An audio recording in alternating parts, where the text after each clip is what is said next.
Welcome to the world according to Boyer, where we bring top investors, best-selling authors, and business leaders to show you the smartest ways to uncover value in the stock market. I'm your host, Jonathan Boyer.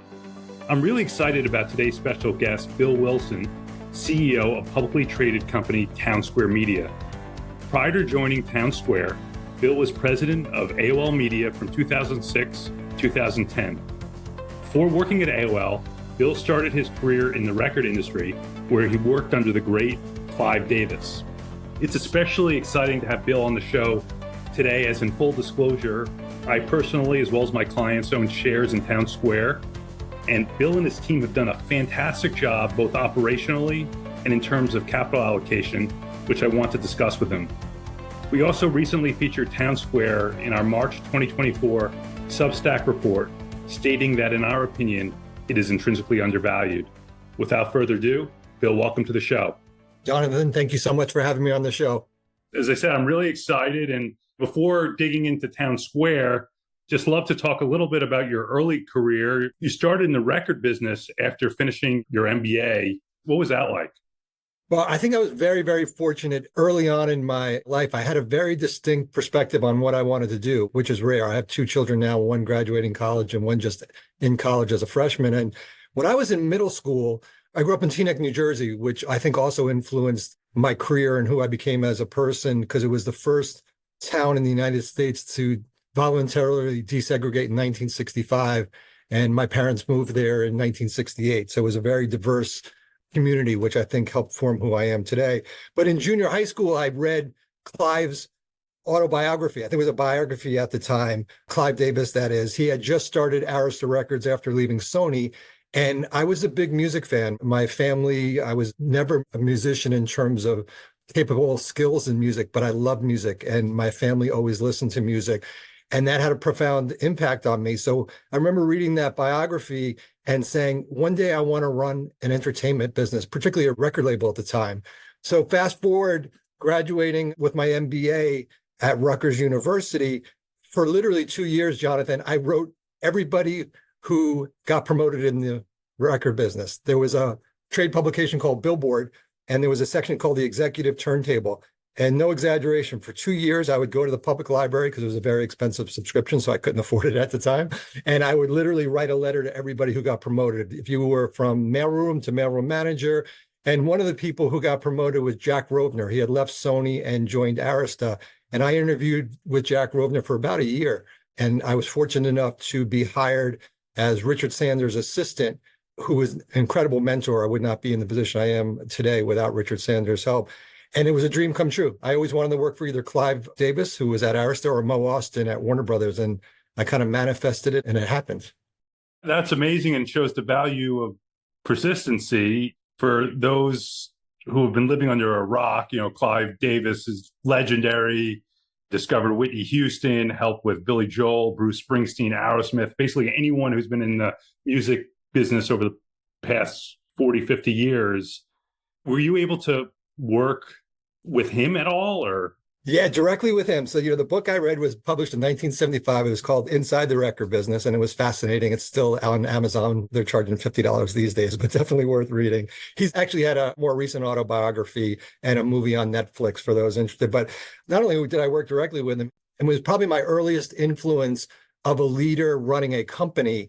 The first thing that happened is SoundScan came about in 1991. And if you're familiar with the music industry, SoundScan was the first time it was actually tracking sales of records accurately. Before, they would just ship them out and there would be some qualitative conversation on the phone. How many of these did you sell by Sam Goody or The Wiz and so forth? And then SoundScan came out in 1991, and it was to the copy of how many CDs, how many vinyls were being sold. And I joined the company in 1992.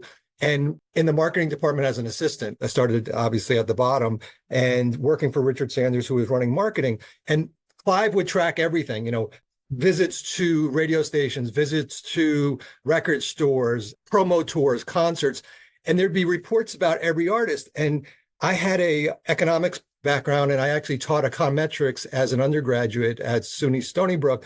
And so I started talking to Richard about, hey, we can actually look at all these variables and come up with cause and effect. So if an artist went on a promo tour or if they went to a radio station, did it have an impact? And we could correlate that to the market they did that in and the sound scan. And so I started creating a report and I gave it to Richard.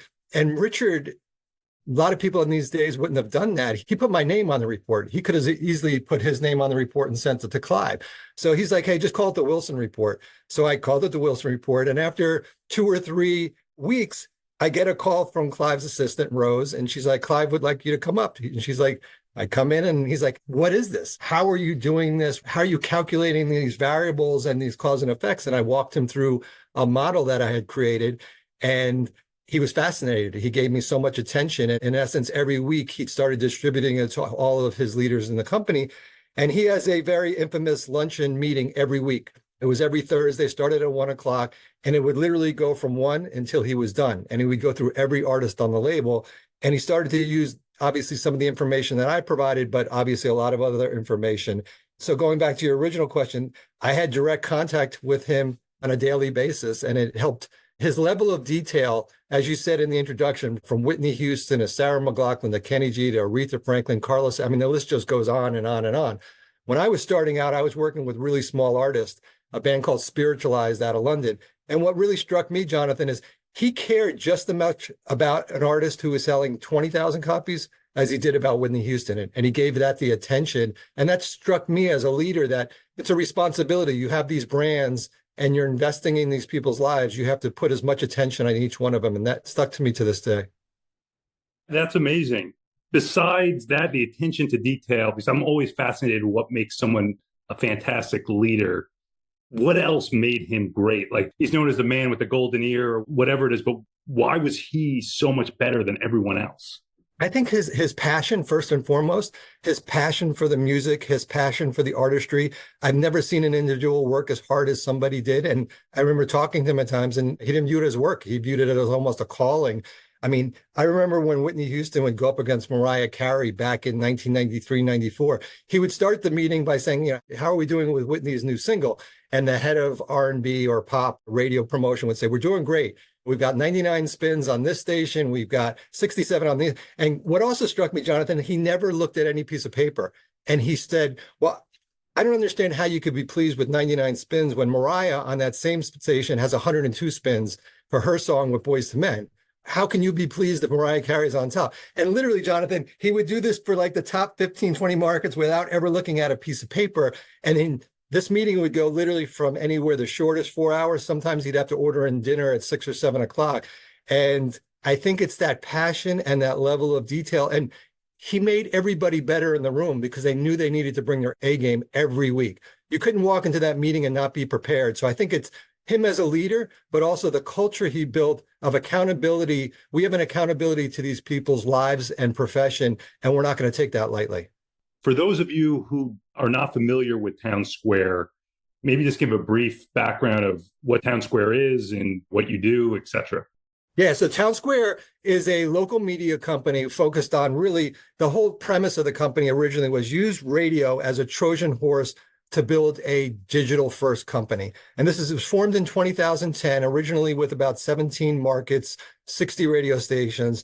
And one of the important things, Jonathan, was the premise all along was A, build a digital company on the back of a radio company, and 2, focus on markets outside the top 50 for 2 reasons. One, radio means a lot more in markets outside the top 50, and we can go through some of the statistics that bear that out. And 2, the digital competition for digital advertising and digital marketing solutions is going to be a lot less competitive in markets outside the top 50 versus New York, LA, Chicago, and Nashville. So we're very proud of the radio business. And to me, we would never have had the success over the last 14 years in transforming into a digital first company without the DNA of radio. I grew up on radio. It's one of the reasons I decided to take this opportunity is, you know, my parents would be watching TV upstairs. I'd be having headphones on downstairs, listening to New York City radio, living in Teaneck, New Jersey. And I just know that companionship, that connection is unparalleled. There's nothing like that from watching a local newscaster on TV or reading a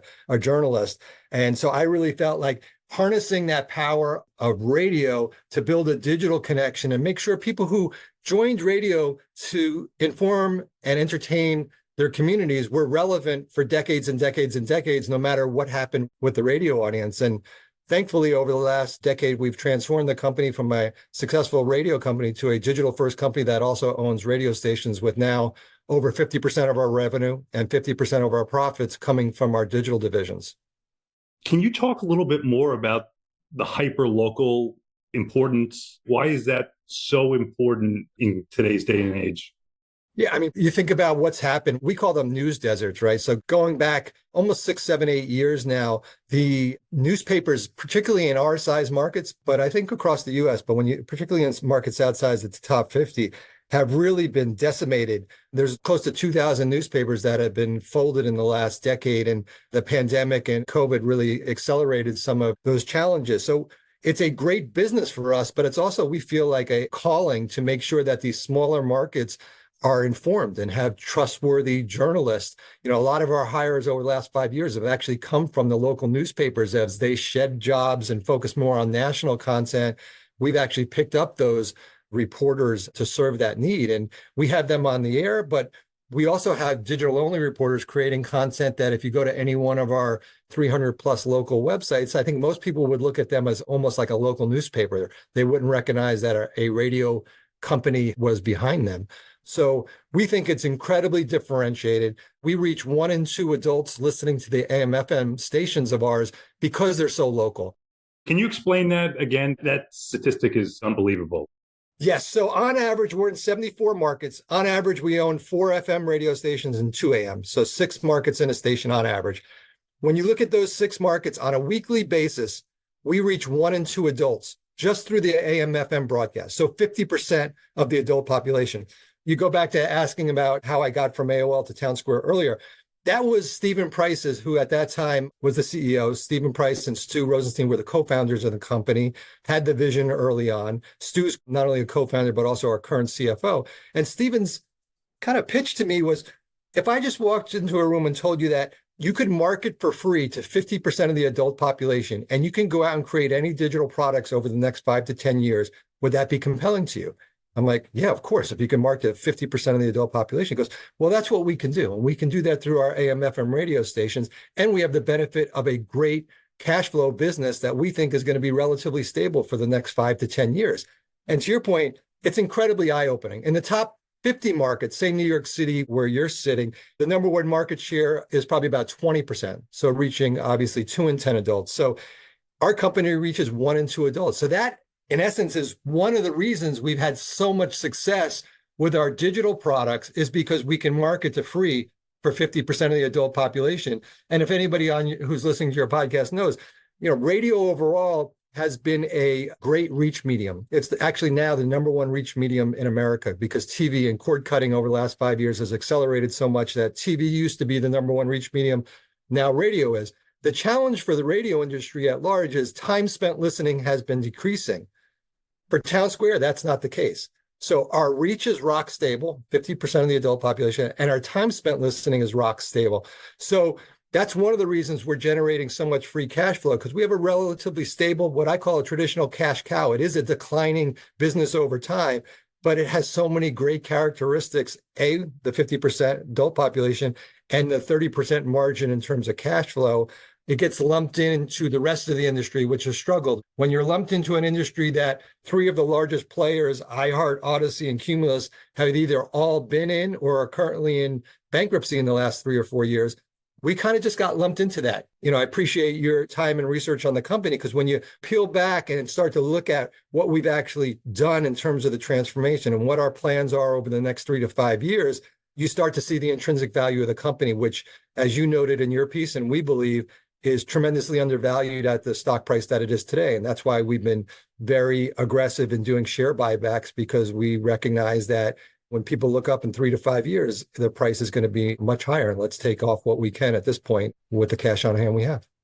So why are your stations doing so much better than other ones? Let's say not the ones that are in the top 50 in the country, but why are your stations doing better than other kind of small and mid-sized markets? Yeah, I think it's a combination of a couple factors. First of all, what you said, when you look at all the other major public radio companies, there's really nobody at scale, public or private, who focuses on markets outside the top 50. That's true not only of radio, but when you think about newspaper, if you think about television, there's nobody else with this strategy in local media that's that discipline not going into the top 50 markets. So that is I say, important reason to our success.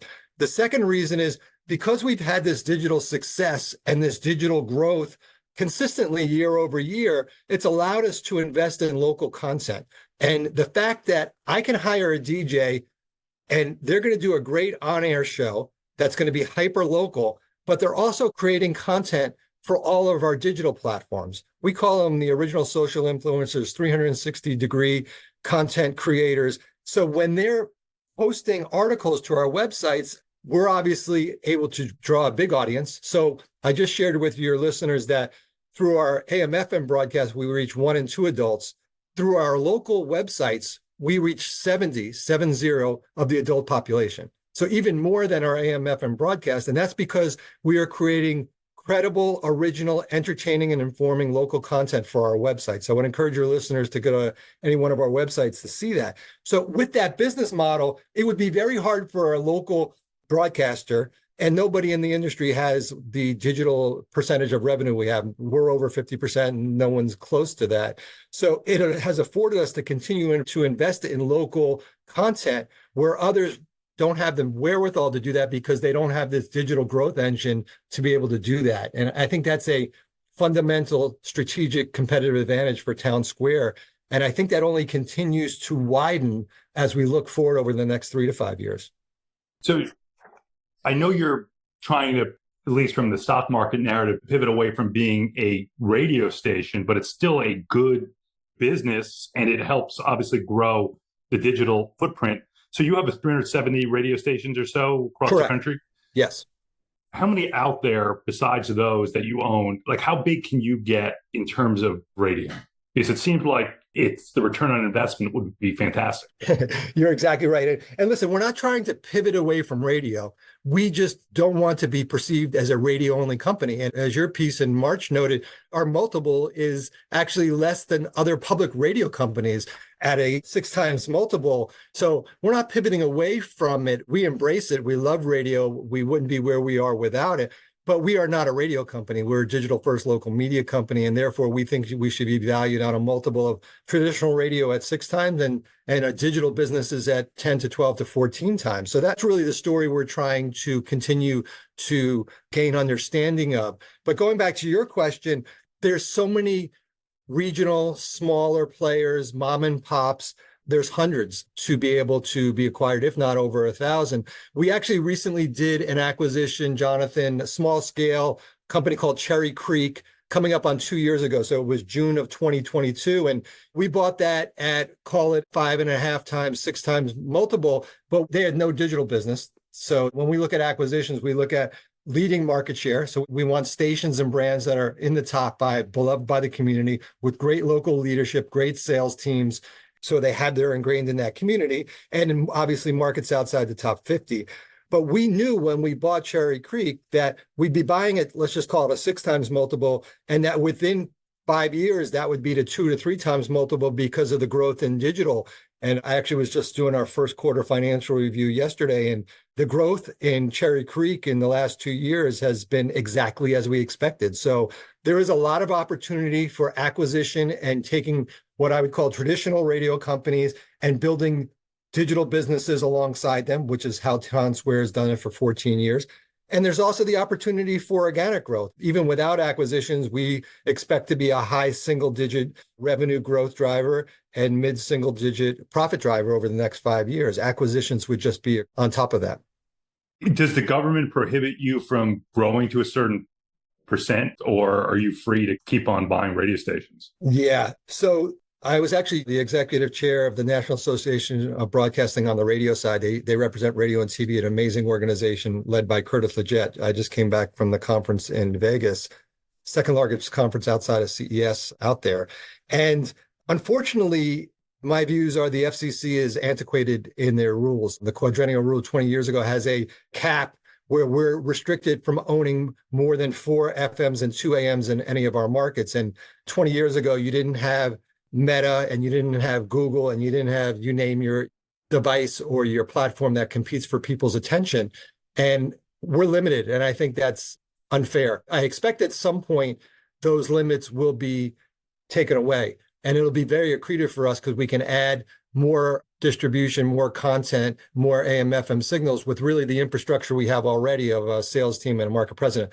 But we're not limited from going out and acquiring additional markets. We're just limited to having more stations in the market we are. So Cherry Creek, we were able to add a number of markets that we didn't have, which is going to shape up quite nicely because we have a good presence in Montana, which is going to be a great political year for us. And then we picked up a station and a market in Sierra Vista, Arizona, which again should be a great political market for us. So we are limited to how many we can own, but we're not limited to the number of markets we can operate in.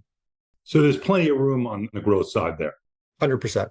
You were talking about not getting the multiple you deserve. One way to do that is by having artificial intelligence in your name. You have been talking a little bit about how you're using AI. Just curious how you're using it in your business today. Yeah, I couldn't be more excited about artificial intelligence just from a business perspective, efficiency, productivity, as well as just being a citizen and what's going to transpire over the next 5 years. I'm just incredibly fascinated. But we actually, over the last 12 months, have been starting to leverage artificial intelligence for business processes. This gentleman by the name of Sun Sachs, he actually just won the Digital Leadership Award from the National Association of Broadcasting a couple of days ago in Vegas. Sun and I go back over 20 years. He was my head product at AOL. And he brought over a team of 15 to 20 people, including Anibal Rosado and Juan Sari and many others. So I had the benefit when I joined, it wasn't just myself, it was almost 40 colleagues from AOL at the time. And he is really leveraging a lot of artificial intelligence for us. So I'll give you a couple examples. One would be when we create creative or we create a website. Traditionally, we would start from scratch. I would call Boyer Value and say, okay, what assets do you have? What can you provide me so I could start to create digital advertising for you, be that a display ad or a video ad or anything else of that nature. He's created some AI that will plug in the name of the business, you plug in the URL of their website, and it'll scrape that website, come back with draft creative. Then the human is involved and they do the extra 10 or 15% on top of that to make it great, show you, Jonathan, as the client, here's your creative, you sign off on it. Then they use AI instead of a human to put that across multiple sizes and platforms, where before it would take somebody, say, an hour to create multiple sizes of a display ad. We now use AI to do that. So obviously an amazing, efficient way to save time and energy and put that time and energy into other returns on those people's times. The other thing we're doing is in Townsquare Interactive, we're using AI to listen to all the clients who call in, as well as all of the outbound sales calls we do. And we used to have a manager sit there and listen or transcribe and get some key takeaways from calls.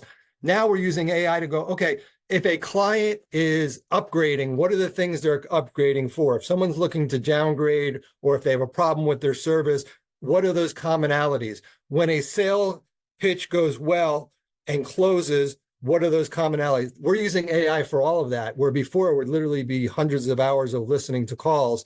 So those are just two examples of maybe 10 or 15 today that we're using. So when I think about the next 2, 3, 4 years, I think it's going to have a profound impact on our business, but quite honestly, I think it's going to have a profound impact on everybody's business. Hey, Townsquare AI, you get an AI multiple, the stock will rip. I hope you've been enjoying the interview. To read Boyer Research's report on Townsquare, please visit boyerresearch.substack.com. And now back to the show. You had mentioned Townsquare Interactive. Can you briefly explain what that business is? Sure. So we have two significant digital businesses. One is Townsquare Interactive and one is Townsquare Ignite. Townsquare Ignite is advertising and Townsquare Interactive is digital marketing solutions. So I'll talk about Townsquare Interactive. It was interesting, Jonathan, coming from AOL and New York City and big city media. One of the things when I started at Townsquare that Stephen Price and Stu Rosenstein, they were very dedicated to going to every market. Back then it was 35, grew to 50, today 74, but literally go to every market every year. And I joined as chief content and digital officer back in 2010, and I would join them on these trips. And as we started to transform our digital websites, when I joined the company, we had no digital websites. We created digital websites. We created this audience that I told you earlier reaches 70% of the adult population. in one of our town halls, we'd always go in and we'd give an update on the company, but really the benefit to us was hearing what was going well, but also the challenges and how we could do better for our clients, our community. What could we do better at corporate to help and empower the teams? So it was a 2-hour town hall, open questions, and an account executive in St. Cloud, Minnesota. It's about 90 minutes outside of Minneapolis, raised her hand and said, we've done such a great job for our own brands and created tremendous value on our websites. Why aren't we doing that for our clients? And I'm like, well, tell me more, because I'm coming from New York. I'm thinking everybody's got a website and they're good to go. And long story short, after hearing her and then doing market research in 5 of our markets, we realized there was a significant opportunity to provide digital marketing solutions. So building websites, helping people with search engine optimization, doing social media, helping them set up their profile on LinkedIn, anything you would think of for a business. So we started that business organically in the markets we were in. Back then, when we were in less than 50 markets, this is in 2013, roughly. That business, in essence, over the past decade has added almost 10 million top line once it got it started and 3 million bottom line every year. So I think last year was over 80 million in revenue at roughly a high 20% margin. After a few years of only being in our markets, Jonathan, we realized, I wouldn't call it by mistake, but there was a seller in our Fort Collins market in Colorado, which is about an hour outside of Denver, who started selling the same product and solution to small SMBs. Our target was businesses with less than 20 employees, less than 5 million in revenue, so pretty small businesses. And they were going home one day or on a trip to Colorado Springs, which isn't a market we had radio stations in. And they're saying, hey, I see there's a need here for the same thing. Can I sell it? I'm like, of course. So then all of a sudden we started testing a call center in Charlotte and started calling into like-sized markets. So again, markets outside the top 50 and offering the same service. And today, 70% of our Townsquare Interactive clients are outside of our radio footprint and roughly 30 are inside. And it's a monthly subscription business. So as a small business owner, you're giving us your credit card. On average, we're charging you about $300 a month, and it's a recurring revenue stream. And that's almost 20% of the company's revenue and profits today. And we see significant opportunity over the next 10 years to continue to grow that business and grow that first over 100 million, then over 200, and then keep going. We have a great slide in our investor deck that talks about there's 9 million target customers here with a $32 billion TAM opportunity. So a lot of runway for us. We did take a step back last year. First time ever, we lost some subscribers. And that was really 2 things that happened. Self-inflicted wound of having a return to work mandate, because coming out of COVID, Charlotte was our largest office with over 500 employees. And they all were working remotely for a couple of years. And in 2022, we had a return to work decision that if you were either a new employee or not a tenured high performer, you needed to come back at least hybridly. And we lost more people in 24 months in that division than we had lost in the first 9 years. And that created a lot of turmoil with our customer base and our client base. And then obviously in 2023, there was significant inflation, wage pressures on these small businesses. So last year we took a step back in that business. And as I said recently on our earnings call in March, my expectation is we return to subscriber growth in Q2 of this year. And then after subscriber growth, you'll also start to see month over month revenue growth. And I expect that in Q2 this year. And that'll be followed by month over month profit growth. It really depends on how quickly we're investing. Given what we're seeing now, we're investing quite heavily in the business. We opened the second location in Phoenix last year, and given the runway and our current metrics, we're investing quite heavily. So profit will return month over month growth either in Q3 or Q4, depending on how much we can invest right now. So you had a bunch of employees who essentially quit when you told them they had to actually step foot in an office, and that made customer service deteriorate, and some of these subscribers left. Is that basically what happened? Yes, exactly. That's exactly what happened. And to be honest with you, obviously it was a somewhat unexpected in terms of the magnitude of that. Truthfully, I believe it made us a stronger company. We got knocked out. Let's call it what it was. Like literally every quarter for many, many years, we were adding roughly 800 net subscribers, sometimes 1,000, but very, very consistent. All of a sudden, last year, we lost, I call it 7,000 subscribers. We cut that Q4 to Q1, we told people we'd cut that in half. So we'd be under 800 losses in Q1 and return to growth in Q2, as I just said. But we took it on the chin. So we said, okay, let's take this opportunity and really attack ourselves. We built a company from zero to $90 million with a, call it a 30% profit margin. What would we do differently to take a company from 90 million in revenue to make it 250 million in revenue? And so one big change we did is we used to have a one-to-one customer service model. So Jonathan, if you called in, you would get Johnny, and Johnny's manager would be Susie. And so obviously when Johnny left, that was very disruptive for you. You were used to talking to Johnny. He was your marketing consultant. So we decided to go to a pooled model where when you call in today, you may not get Johnny. You're going to get somebody who knows your business, knows why you called before, and handle whatever your questions or your needs are. And to your question earlier, we're starting to use artificial intelligence on those calls as well. I think that's a much more efficient model. Our answer rates have gone up almost 100% because before, if you called in and you were talking to Johnny, Johnny used to handle 200 businesses. When I called in as another client, I may go to voicemail because Johnny's on the phone. So this is a much more efficient in terms of how to scale, and I think a better customer service model for our subscribers. So there were many things like that. We don't have enough time to go through them all in this podcast, but I am incredibly confident Townsquare Interactive is a stronger company today because of the setback we faced last year. In terms of the Townsquare Interactive piece of your business, I mean, you said now a large percentage of it is not in your traditional radio markets. How do you leverage having the radio stations in those markets? Like, how do they go together?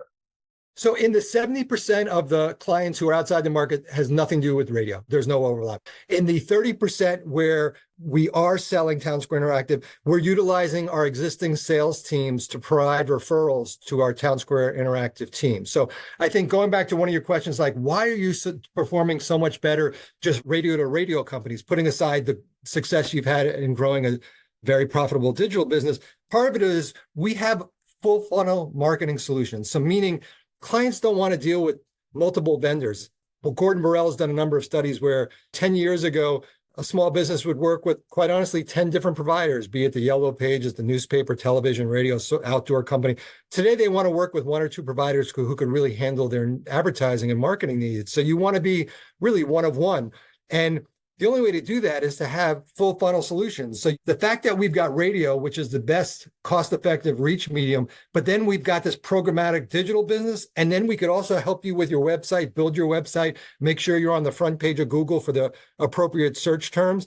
That is highly differentiated and a competitive advantage. So going back to your question, in the 30% of the sales where they're coming from our markets, it's part of the same pitch that we're pitching advertising. So it is one ecosystem in those markets.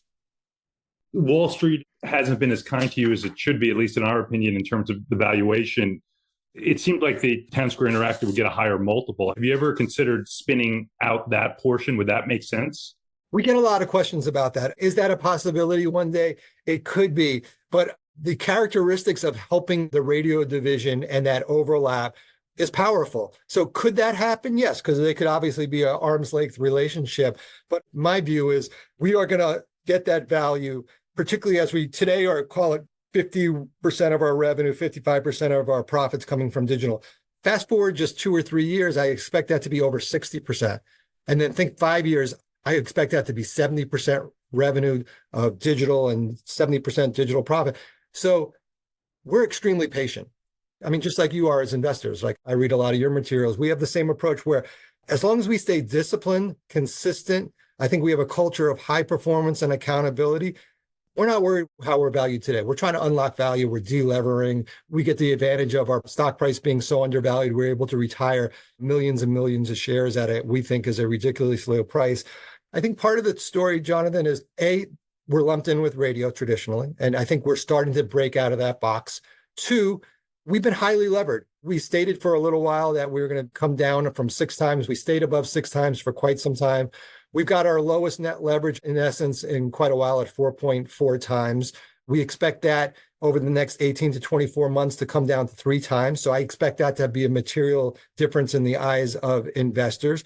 As you know, we just initiated a dividend a year ago. We increased that dividend by 5% in March on our year-end call. It's now, I think it's about a 6.5% yield. You talked about pivoting from the radio business before. What I think we're doing is pivoting to really putting a spotlight on our cash flow generation. we continue to do amazing in terms of growing our cash flow from operations. And by initiating the dividend, based on the investor meetings I've had, that new investors who discovered the company, I think it's clear that was a great, almost a marketing strategy on its own to get people to recognize the company. So we're just going to stay disciplined. We're going to continue to delever. We're going to continue to grow our overall profits. And the mix is going to be more and more digital revenue, more and more digital profits. And to your point, the intrinsic value, I think in your piece was, I call it $25. We think not only we're going to get there, our aspirations are much higher as long as we continue to execute and grow the overall business. Yeah, no, I mean, you've done a fantastic job in terms of capital allocation. And I think it helps that you personally own a lot of the company because you have skin in the game. I mean, I think, at least on our calculation, you've purchased about 60% of shares and warrants outstanding, at an average price of a little over $7. Its share price now is 12, which is great, assuming the shares are undervalued. But does the leverage keep you up at night in an uncertain world? Not at all. Because I mean, just think about our cash flow generation. Obviously, if we were concerned at all about that, we wouldn't be buying back as aggressively as the share. We'd just be hoarding the cash. So, and you noted this in your piece, if you just look at the free cash flow yield and you look at the free cash flow versus the market cap at, I don't know if that's 3 or just incredibly undervalued. We talked about multiples before of EBITDA. I would encourage people just look at our free cash flow. You noted in your piece the 3-year average in that it's consistent. It's not like 1 year was great and a couple of years were subpar. Each and every year, even after last year, which I would call a subpar year for the company overall because of the step back in subscribers at Townsquare Interactive, we still had a great year. Second highest revenue, second highest profit in the company's history. So going back to your question, not at all. I think as I moved into this role, putting aside COVID, in 2019, I became the sole CEO when I think we were about over 6 times levered, and we've marched that down to about 4.4. And we said we were going to do that. We're going to continue to do that. I think, as I said earlier, we'll get that under 4 and closer to 3 over the next 2 years. Do you like being CEO of a public company? I like being CEO. I'm blessed. I have an incredible family. This is a dream come true for me in terms of the job and the people I work with, the culture we built. I'm incredibly proud of the Townsquare team.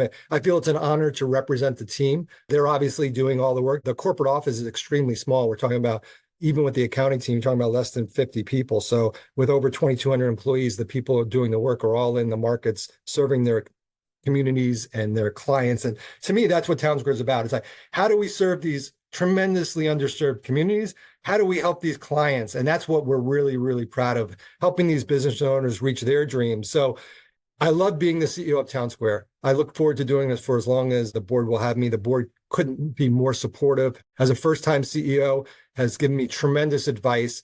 They have long-term vision. I can't say enough about the Townsquare board. But obviously, being a public company, you spend a lot of time on things that maybe aren't the most effective. It's just sometimes there's things you got to do that are a waste of time. Thankfully, I have an amazing corporate team. Our COO, Eric Helm, a tremendous business partner. He actually started in the radio industry. So it's been a great combination of somebody like myself with the digital background. He started decades ago and been in the radio industry the whole time. And we wouldn't be where we are without Eric Helm. So I love being the CEO of Townsquare. I could see us being private or public and being just as happy. Would you be doing anything different if you were a private company now? Nothing in terms of strategic decisions or decisions. So I'm sure everybody says this, but as I said, going back to the board, they have impressed on me from day one. As we plan, say 2025, we're thinking about what's the right thing for 2030, and that should be factored into your plan for 2025. So we're never making short-term decisions for the next quarter or, quite honestly, even the next 12 months. If that was the case, Jonathan, we would have actually stopped our investment in Townsquare Interactive last year while we had an off year and said, okay, let's take a step back. Let's make sure we've got this right. They were like, if you're confident, continue to invest. We continue to hire throughout this significant downturn where our revenue was down 15% in Q4 for Townsquare Interactive. So no, being a public company, we're not making decisions that are different than if we were private. It's just there's a lot of auditing and a lot of the stuff around SOX compliance and things we have to do that we wouldn't necessarily do. We definitely wouldn't do if we were a private company. They just added personnel for SOX compliance that we wouldn't have. Would it shock you one day if you were part of another company or if the company was private? Not at all. I think about it one of two ways. As you said, a lot of my compensation personally has been part of stock-based compensation. When I joined in 2010, in essence, Stephen Price said, I can't pay you what you make at AOL. My salary back then was public because I was an officer of AOL as a public company. So I took about a 50% cash comp step back. And my wife was a big part of that decision, obviously, because we had a family. And I got that in stock-based comp before I was CEO. And then now about third to 40% of my compensation is stock-based versus cash. And a lot of that is performance-based, meaning I earn the RSUs only if there's different hurdles hit in terms of shareholder value. So I think all in, if you look at unvested, invested, I probably have 1 million shares in the company. So significant to your point of making sure the business is run right. And that's why we're going to make long-term decisions and never short-term decisions. But I think one of two things is going to happen. Let's say 5 years from now, just to pick a number. Our stock is either going to be significantly higher, not only what you said at 25, but significantly higher above that in 5 years, or we'll have the wherewithal to go private. That's the way I look at things. If we were sitting here in 3-4 years at the same stock price, given our cash flow generation and our ability to, in essence, delever, we could take the company private. So I just want to talk a little bit about digital advertising, and you have the Ignite piece, part of the business. It's a little bit harder for people to, I guess, understand. You gave us a fantastic demonstration, I think probably 2 years ago, of the power behind that. Can you explain what it is for people who might not be as digital savvy? Yes, thank you, Jonathan, for asking us. So for your listeners, we have a division of the company called Townsquare Ignite. So we talked earlier about Interactive, which was the subscription business for website building and SEO and things like that. Ignite is our digital advertising business. And within that, there's really two components. There's monetizing the significant scale of audience we have on our property. So we have over 300 websites, over 300 mobile apps, and there's a significant size at scale audience there.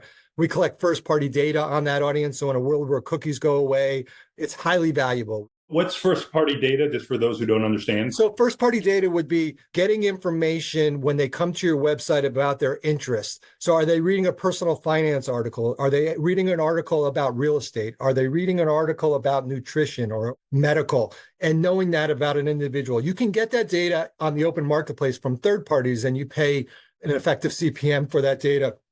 But as I said earlier, we reach 70% of the adult population. So I believe nobody has as much data on the people in our 74 markets than Townsquare has. So that's a very, very significant competitive advantage in the digital advertising landscape. So that's one component of Townsquare Ignite. The other component of Townsquare Ignite is programmatic advertising. So we're able to buy inventory across the internet. We are integrated with all of the major exchanges. If you're familiar with Trade Desk, Simplify, Xandr, MadHive, there's literally dozens and dozens of companies that aggregate inventory again across any connected device. So not just a traditional PC or laptop, but you're watching your Samsung TV and you're watching Netflix now added advertising, Hulu, Disney Channel. If you're watching ESPN, all of these are now being served advertising through a connected device. One of the fastest growing parts of the company is serving programmatic digital advertising, highly targeted. So as Jonathan, you described a couple of years ago when we met in your office, you're like, I think I understand this. Can you demonstrate this for me? So we actually, with Jonathan and his team, walked through a presentation where he was a small business in one of our markets, and we gave him a pitch. And I think all the light bulbs went off, which is great. So you tell me, you're a business, say you're an HVAC company in Tyler, Texas. Who is your ideal customer? What's their household income? Where do they live? What are their interests? I then go find those customers. First, I create the advertising for you. I A/B test that to make sure the creative is the best it can be, continually optimizing that creative. And then I serve that ad to the right individual being that target demographic you described. And then I optimize where that ad shows up. Should it show up on a Hulu show? Should it show up on a Disney show? Should it show up on the Weather Channel? And we see which one performs best. And performs best is really defined by the client. What is their key performance indicator? Are they looking for awareness? Are they looking for a form fill? Are they looking to convert to a paying subscriber for e-commerce? It's incredibly powerful. And when you think about what we've been talking about, Jonathan, where Townsquare is focused on markets outside the top 50, my belief is no one can do this better than we can. And we're quite pleased with the growth where we are. It's the fastest growing part of the company in terms of revenue and profit for the last 5 years. But when we think about the next decade, you think about 69% of all advertising today in the United States, local advertising, is digital advertising. That is expected to grow almost to 80% in the next 5 years. So we've got this tailwind behind our back of growth in digital advertising. We believe we're highly differentiated in that space. And then even if it wasn't growing as much as it is, based on our data from Gordon Borrell and Associates, today in 2023, we captured less than 15% of the addressable digital market in our markets. So there's so much more share shift that can happen. And then you have share shift plus the benefit of a growing market. And that's why we're as excited as we are about Townsquare Ignite, our digital advertising arm. Is there a big overlap between the customers at Townsquare Ignite and Townsquare Interactive? Very little overlap. I think part of the reason is our Ignite customers, there is some overlap, but I'd say less than 20%, because the Ignite customers are usually much larger in scale, have a lot more money to spend than the smaller customers that we're focused on for Townsquare Interactive. So incredible opportunity with Townsquare Ignite, and it's performed extremely well year in and year out, and we're excited for the next 5 to 10 years in that space. Your competitive advantage, I guess, on Ignite, and please correct me if I'm wrong, is you have all these websites that you created in those smaller towns, and you're able to target people in small communities. And that's why someone would want to use your marketing agency. Is that? That's one component of it. The other component is, A, we've got all this first party data. Two, we have a team. There's roughly 100 people who buy media, optimize media. The creative is a big part of this in terms of the messaging and the visuals. We're doing now, in essence, we're doing television advertising for clients. We weren't able to do that 5 years ago because we didn't own television stations. But now with cord cutting and as much inventory with streaming television, we're in essence competing with cable television and network television.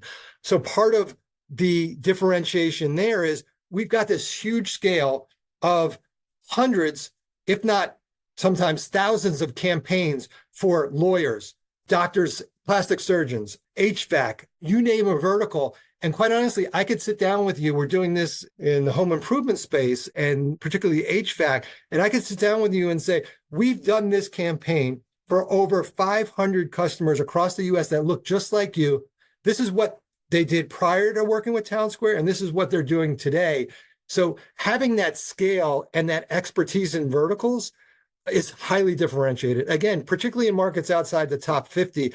In addition, we're often competing with local agencies. There's a digital agency in every one of our 74 markets. They're utilizing usually free exchanges. They go on Facebook. My son buys ads on Facebook. There's no barrier to entry. You could buy display advertising through Google. There's no barrier to entry. But we're sitting at exchanges that have 6 or 7 figure minimums per month in spend. So a local agency wouldn't be able to do that necessarily in Tyler, Texas. But because we're bringing this, I'd call it national sophistication to small town America, it gives us outside differentiation in terms of purchasing power for inventory, as well as just the ability to see the amount of inventory we can.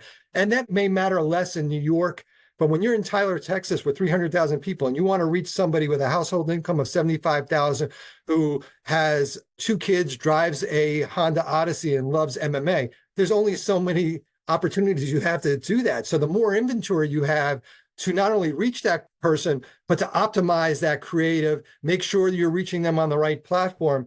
We take great pride in that. And we live and die by the results we provide our clients. So I view that as highly differentiated for Townsquare versus others that we're competing with in our size markets. Bill, I want to thank you for your time. It's been fantastic learning about your career, working with Clive Davis to AOL, to then going to Townsquare, where you took kind of a big risk in terms of a pay cut to try and build something great. I look forward to monitoring your progress and following Townsquare, and I think the best days are still ahead.